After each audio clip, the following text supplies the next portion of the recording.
ओम शांति। आज हम 27 मार्च 86 की अव्यक्तवाणी सुनते हैं।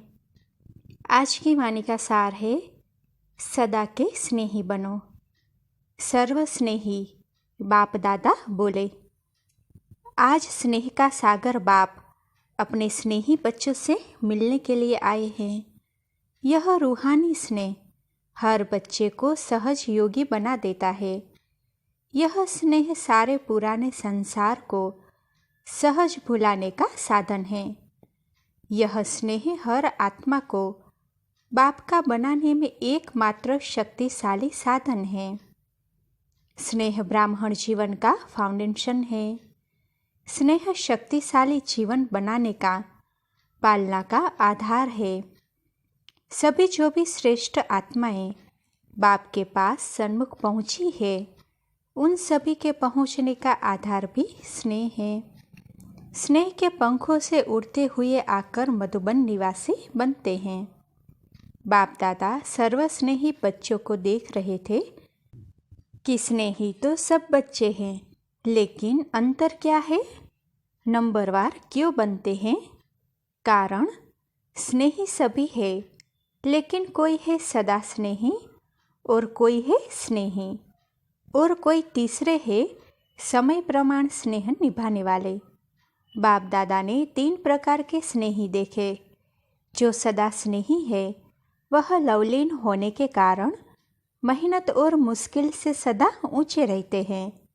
न मेहनत करनी पड़ती, न मुश्किल का अनुभव होता, क्योंकि सदा स्नेही होने के कारण उन्हों के आगे प्रकृति और माया दोनों अभी से दासी बन जाती, अर्थात सदा स्नेही आत्मा मालिक बन जाती, तो प्रकृति माया स्वतः ही दासी रूप में हो जाती।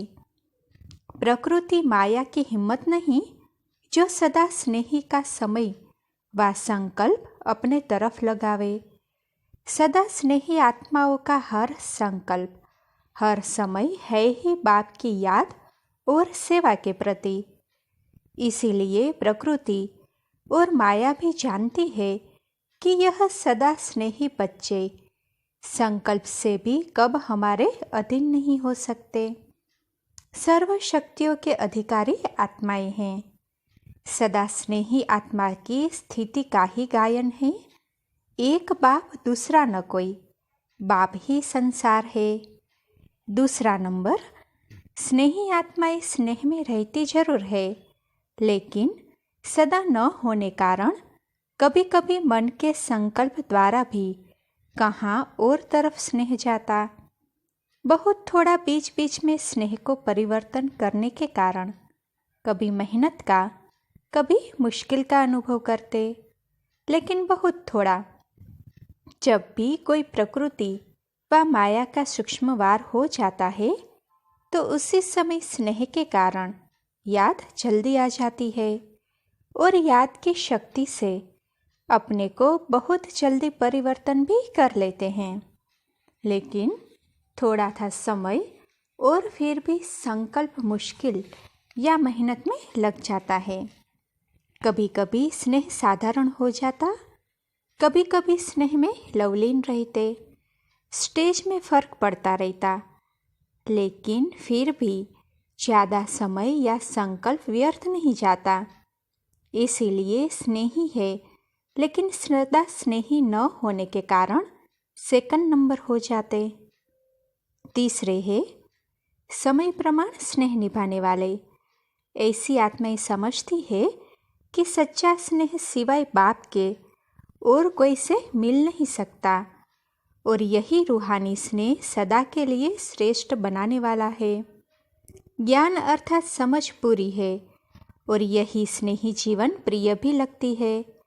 लेकिन कोई अपनी देह के लगाव के संस्कार या कोई भी विशेष पुराना संस्कार व किसी व्यक्ति व वस्तु के संस्कार व व्यर्थ संकल्पों के संस्कारवश कंट्रोलिंग पावर न होने के कारण व्यर्थ संकल्पों का बोझ है, व संगठन की शक्ति की कमी होने के कारण संगठन में सफल नहीं हो सकते।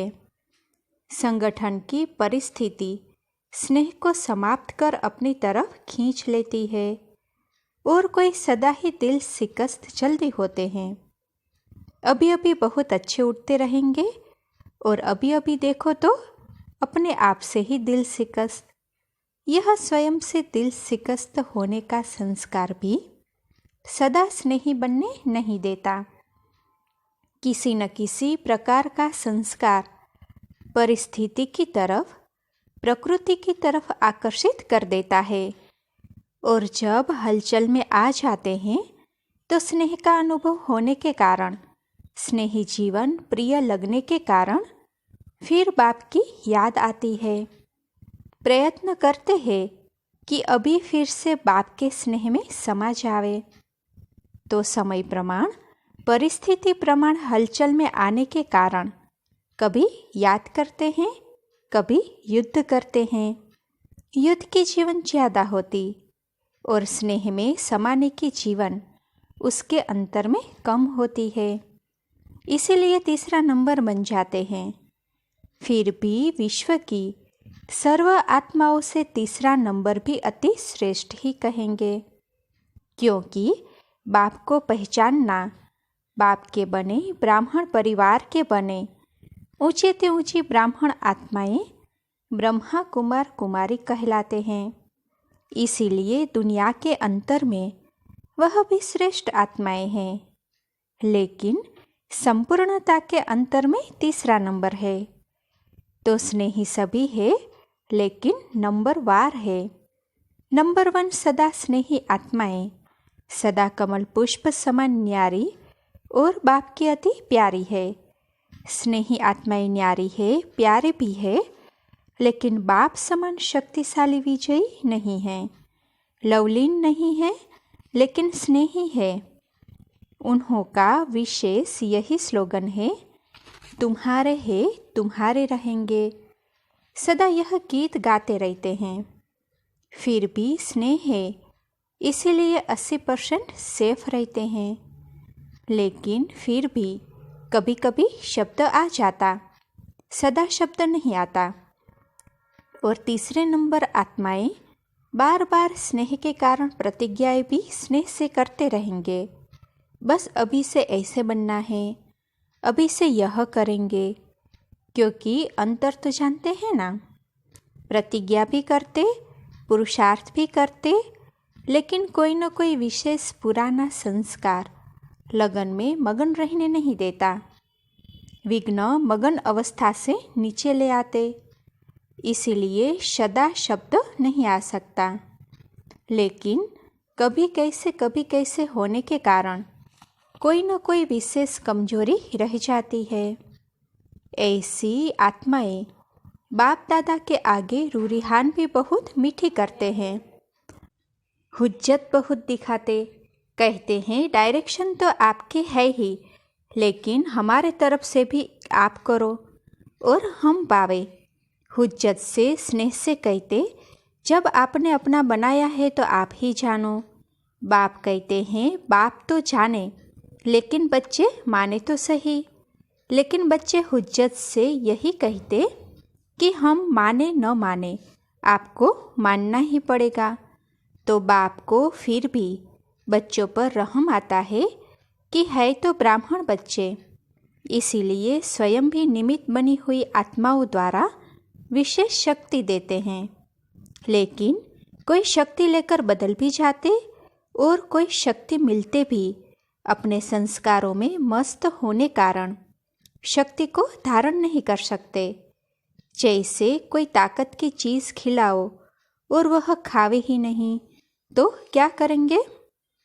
बाप विशेष शक्ति देते भी है और कोई धीरे धीरे शक्तिशाली बनते बनते तीसरे नंबर से दूसरे नंबर में आ भी जाते हैं। लेकिन कोई बहुत अलबेल होने के कारण जितना लेना चाहिए उतना नहीं ले सकते। तीनों प्रकार के स्नेही बच्चे हैं। टाइटल सभी का स्नेही बच्चे हैं, लेकिन नंबरवार है। आज जर्मनी वालों का टर्न है। सारा ही ग्रुप नंबर 1 है ना। नंबर 1 समीप रतन है, क्योंकि जो समान होते हैं वो ही समीप रहते हैं। शरीर से भले कितना भी दूर हो, लेकिन दिल से इतने नज़दीक है जो रहते भी दिल में हैं। स्वयं बाप के दिल तख्त पर रहते हैं। उन्हों के दिल में स्वतः ही बाप के सिवाय और कोई नहीं, क्योंकि वहाँ ब्राह्मण जीवन में बाप ने दिल का ही सौदा किया है। दिल ली और दिल दी। दिल का सौदा किया ना। दिल से बाप के साथ रहते हो, शरीर से तो कोई कहाँ रहते। सभी को यहाँ रखे तो कहाँ बैठेंगे। सेवा के लिए तो मधुबन में साथ रहने वालों को भी बाहर भेजना पड़ा, नहीं तो विश्व की सेवा कैसे होती। बाप से भी प्यार है तो सेवा से भी प्यार है। इसीलिए ड्रामा अनुसार भिन्न भिन्न स्थानों पर पहुँचे हो और वहाँ की सेवा के निमित्त बन गए हो, तो यह भी ड्रामा में पार्ट नूंदा हुआ है। अपने हमजिन्स की सेवा के निमित्त बन गए। जर्मनी वाले सदा खुश रहने वाले हैं ना। जब बाप से सदा का वर्षा इतना सहज मिल रहा है, तो सदा को छोड़ थोड़ा सा व कभी कभी का क्यों लेवे। दाता दे रहा है तो लेने वाले कम क्यों लेवे। इसीलिए सदा खुशी के झूले में झूलते रहो। सदा माया जीत, प्रकृति जीत, विजयी बन विजय का नगाड़ा विश्व के आगे जोर शोर से बजाओ। आजकल की आत्माएं विनाशी साधनों में या तो बहुत मस्त नशे में चूर है और या दुख अशांति से थके हुए ऐसी गहरी नींद में सोए हुए हैं जो छोटा आवाज़ सुनने वाले नहीं हैं। नशे में जो चूर होता है उनको हिलाना पड़ता है। गहरी नींद वाले को भी हिलाकर उठाना पड़ता है।